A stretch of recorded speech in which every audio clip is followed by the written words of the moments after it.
Welcome back to the Wholesome Fertility channel. I'm your host, Michelle Orvitz.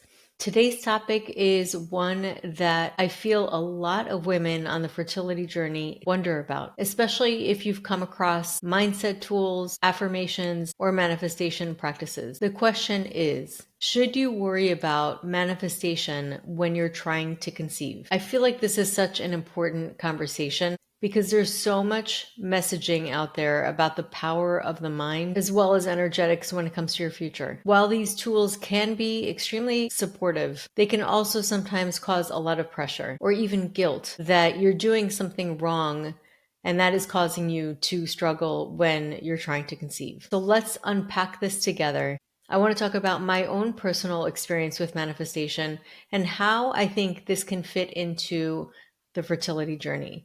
Before I get started, be sure to hit the like and subscribe button so that you won't miss any future episodes where I share lots of tips when it comes to naturally conceiving and from a holistic approach. So stay tuned.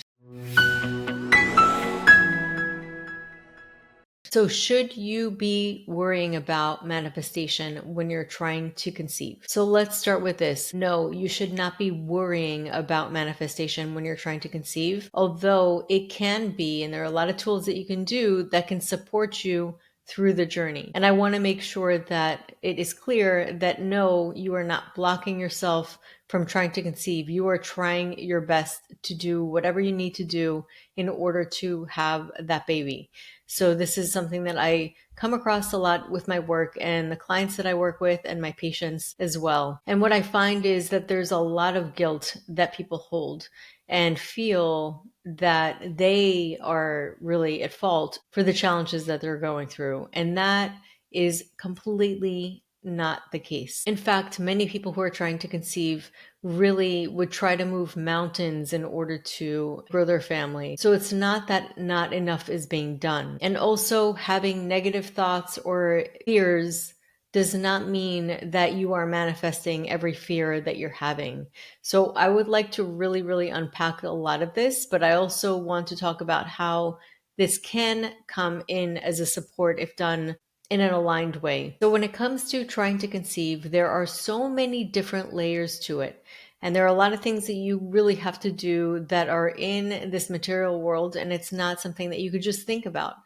For example, choosing the right diet, choosing the right lifestyle, really making those calls to the right doctors and going and getting checked. All of these things that you have to do that really come down to actionable items. So there is a place, and this is what I found, and this is one of the reasons why I call it the wholesome. I use that a lot in my wording and in my business, and that's what I call the wholesome lotus. The reason why is because I feel like when it comes to fertility, you really need to look at yourself as a whole. And Chinese medicine really looks at the human body as a whole, and that the body and mind are interconnected. So you have a place for everything. There's a place for mindset. There's a place for the physical aspect of it and actionable items. There's a place really for the yin and the yang, which are two opposing but working together opposites. So when it comes to wellness, wholeness, vitality, there are so many different aspects of ourselves that really need to come into play. So really living in this 3D reality is extremely essential and very important and not something that you want to skip over. So I would never say that it's a good idea to just work on the mindset and forget about everything else. And by the way, if you're hearing some noise outside, we have our gardening taking place right now as I record. But, here in my real life, I sometimes have to balance and I still want to record and I still want to share the message. And sometimes I can't wait until everything's really perfect and quiet. So hopefully that's not going to impact too much of the sound. But in any case, physical aspect is extremely important. And we also know based on research that the mindset aspect can really impact your physiology. Another thing I want to mention is that sometimes people get into this misconception that manifesting and thinking positive, it's only about thinking positive and you can't feel any other feelings.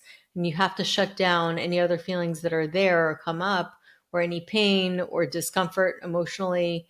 And that's not the case. I think that that actually could be a very bad trap to get into. It's really, really important to validate your feelings. And the way I see the mind, and throughout all of the different lessons and books that I've read and things that I've learned throughout the years, because I've just always been fascinated by the mind, is that if you look even throughout history, a lot of the ancient traditions that focus a lot on meditation and mindset, like Buddhism, it really comes down to the fact that everything's energy. And the more we resist what is, the more it really persists and the more we get stagnated and stuck in that place.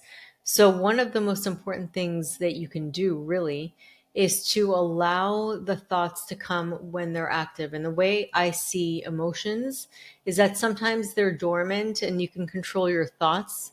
Sorry about the noise in the background. But sometimes those emotions start to get activated. And the way I see it is that once the wind kicks up, you're not going to be able to fight the wind. You got to just let it go and kind of let it flow and move. And the easier you allow that emotion to go through, so long as you're not saying anything hurtful or creating any pain for others around you, just kind of processing it on your own, then the easier it will flow through you and it will create more flow and balance, not only in your mind, but also in your body. And this is really from a Chinese medicine perspective as well. Stagnation, liver qi stagnation, stagnation comes really from us resisting. It's like an internal resistance that we have to what is happening around us. So once things are already manifest and you don't like the way that things are going, fighting it is actually going to be keeping that more in place because you're creating more reality within that. So I'm going to talk a lot kind of abstract here when it comes to manifestation and really the energetics that are underlying to your life and how you're responding to things.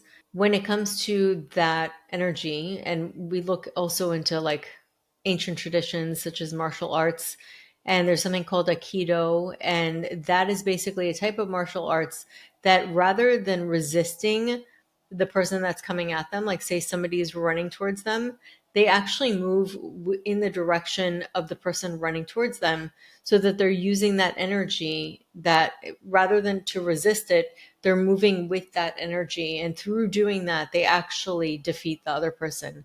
Now, I know that that is a little bit more of kind of like us against them kind of energy, but it's really using the energy that's coming at you and moving with it. And by doing so, even energetically in the body, you're allowing that energy to move through rather than get stuck. And so this is the importance of validation, and it's the importance of self-validation, because ultimately what validation is a true open acceptance of what is. And that could be what is the state that you're in emotionally at this moment in time. And when you're allowing that aspect to be, then you're allowing that energy to move. And when you're doing that, you are actually prepping your nervous system to be in the right place for any kind of manifestation or creation. So when an artist is about to paint something on a canvas, it's important that they clear out the space around them and they clear out the canvas and they have everything ready so that they're able to create from a place of clarity rather than clutter. So the way I see it, it's really important when you are creating, whether it's energetically creating or creating in your life, really ultimately what manifestation is creation. And it's very much linked in the sense to fertility because fertility is the creativity of the body. So in my personal experience, I think that it is really important to prime your nervous system to get it into a state where you have more flow in your body and in your mind before you create. And what's really interesting is there's this book, and it was really interesting because I actually found it when I was traveling once. Just randomly found this book, and it's called Flow, The Psychology of Optimal Experience by Mihaly. And I'm going to say C because the last name is a little hard to pronounce. And in this book, he basically describes a state of flow and how athletes have this and creators have this, and people who get really into a creative state get into a state of flow. And that state of flow, really, you could look at as extreme presence. It's to the point where people get so in the zone of the present moment. It's like extreme, extreme presence where they're really able to tune into a portal where they can create and really channel a lot of information. So you'll see this with athletes, you'll see this with musicians and artists as well. And to me, that is not separated from fertility, because that flow is where creation occurs. So whether that creation occurs mentally or the creation happens physically, as in fertility, that is the same energetics. It's just in a different density and expression. So, from my perspective, being an artist and understanding that aspect mentally, I see a lot of corresponding similarities between creativity of the mind and creativity of the body. And so, when you're creating, truly creating in the mind, knowing that there's this flow state that happens when people really are immersed into that creation. And similarly, it happens also when couples are intimate. It's kind of like this immersion, this letting go, this release. And so getting into this flow where you're extremely present is the ultimate state, in my opinion, where manifesting can occur. And if you look at Dr. Joe Dispenza's work, he works a lot on the mind and manifesting, and he talks about the quantum field and really getting into the quantum. And part of it is really forgetting where you are, forgetting time. And a lot of people, when they talk about the flow state, they say they really feel like this timelessness in that moment. So to me, that is really the primal foundation for any kind of manifestation. So personally, I'm going to talk about my own journey and how I found manifestation, how I found it to work. So years ago, when I was a very stressed out architect, and it was around the same time that I actually started to see an acupuncturist.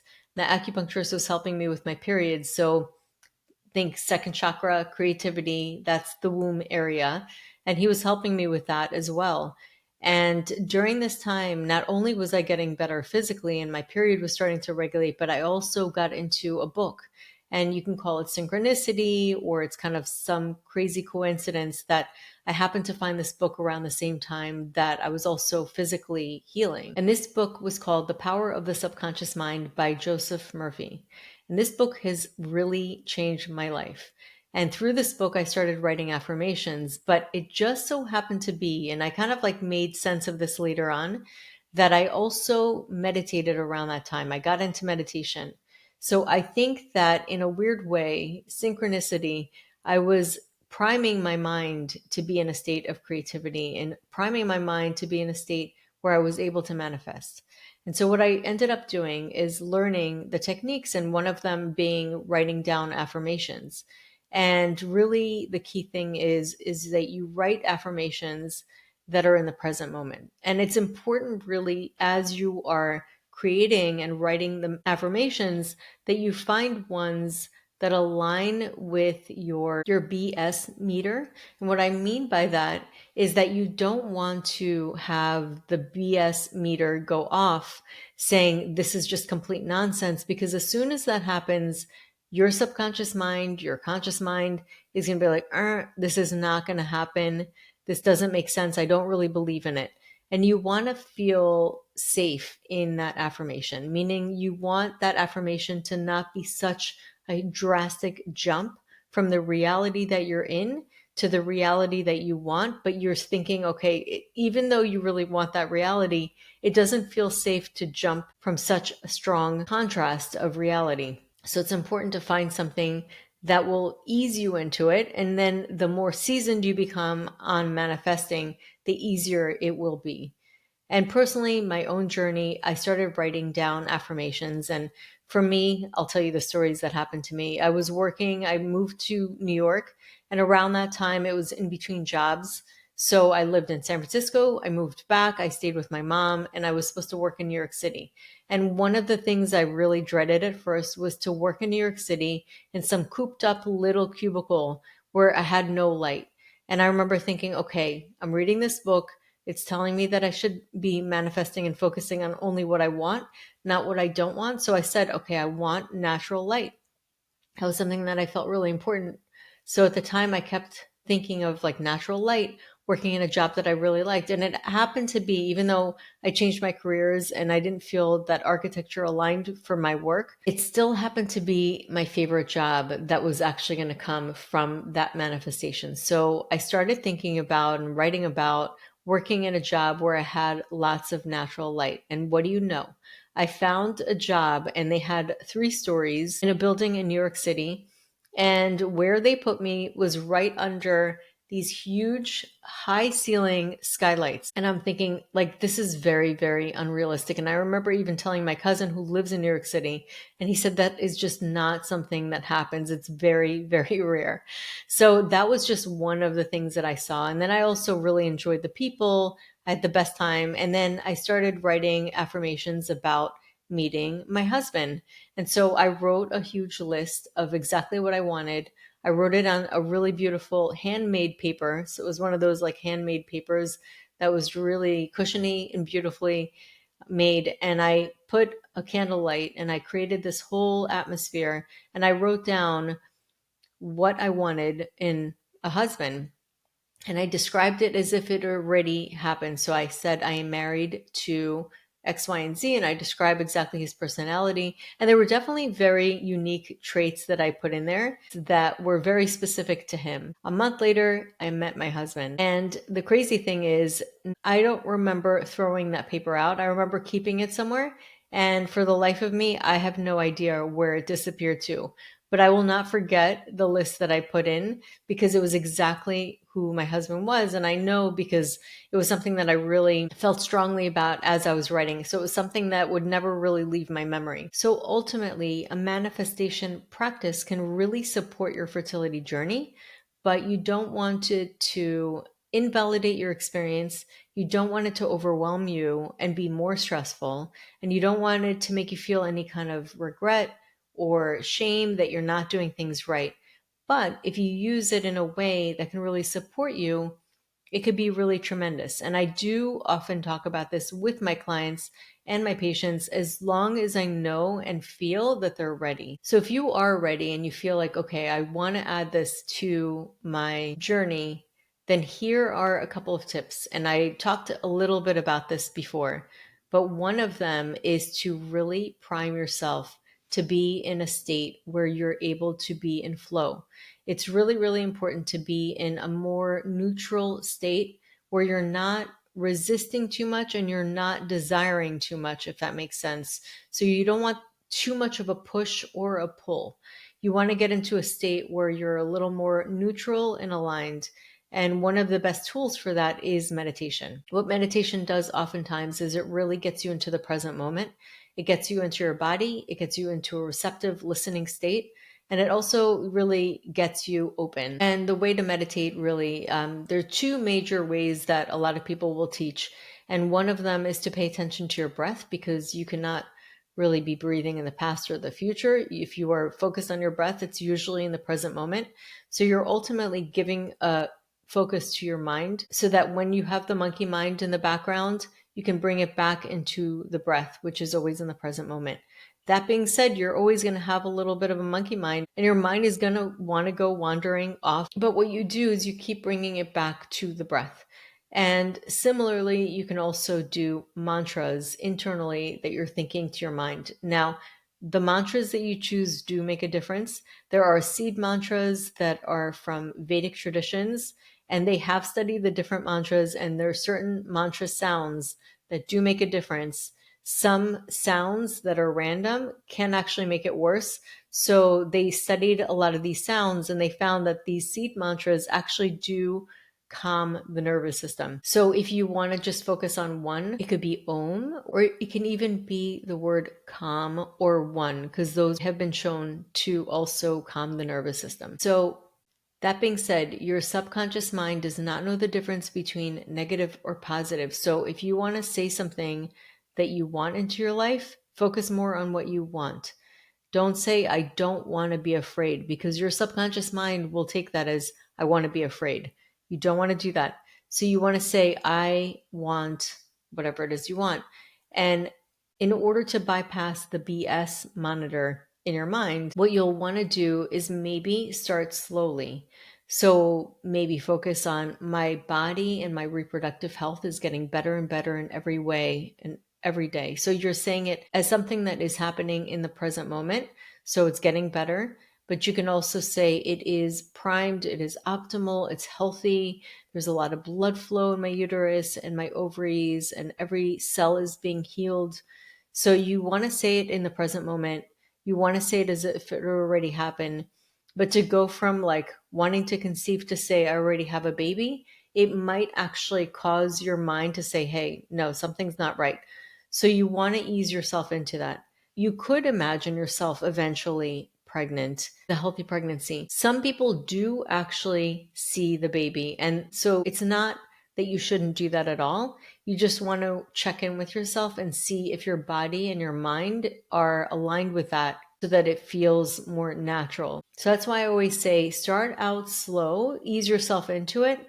And there are a couple of tricks that you can do. One being focusing on gratitude journal in general. When you're in a state of gratitude and when you're saying thank you, that means you've received. You're coming at things with a state of receivership. When you're doing that, you're already allowing things to come in. I'm thankful for things that have already happened, like starting a gratitude journal. And then through that, you can always add to that things that you're thankful for that you wish you had, but as if it already happened, so that you're thankful for it. And you can mix and match and combine those two so that your mind will say, okay, well, I'm obviously thankful for things that I see right now. So it will be a lot more receptive and suggestible to the things that you want. Another thing that is really important is not just your thoughts and not just what you're writing and saying, but also your state of mind. So this is one of the things that I often see with people when they're going through the fertility journey. Since it is so stressful, sometimes we push back are things that give us joy.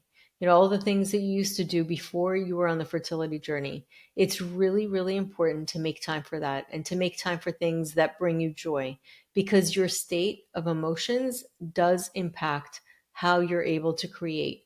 And when you're in a state of survival, your body is not going to be in a creative state because it's more focused on survival. And now we know also that being in a survival state or a fight or flight mode is also going to impact your fertility in a physiological way. So it's really important to do things that give you more peace, give you more ease.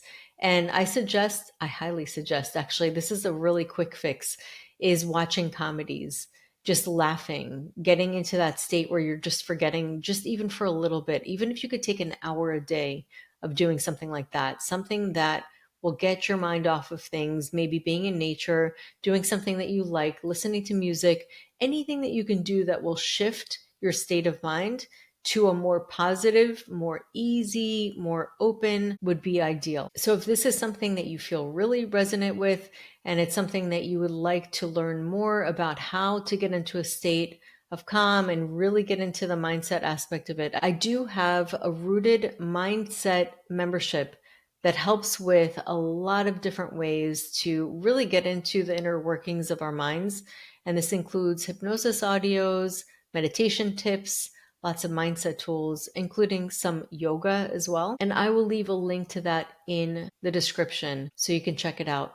The great thing about it is that I have a 7-day trial, so you can check it out. If you like it, keep it. So I really hope you benefited from this information. I do think that manifestation is something that a lot of people are not really sure how to view. I personally have seen it work, like insanely work. And I've had it even happen with my house. So I know it works just on my own personal journey. And I've heard a lot of pretty crazy stories from my clients as well. So I know it does work. My belief is that we are born creators, but it's just important on how to do it and not to do it in a way that is too constricted and pulling too strongly. It's in a state that is more expansive and released, because I do feel like that flow state is really important when it comes to creation. So I hope you enjoyed this episode, and I will see you next time.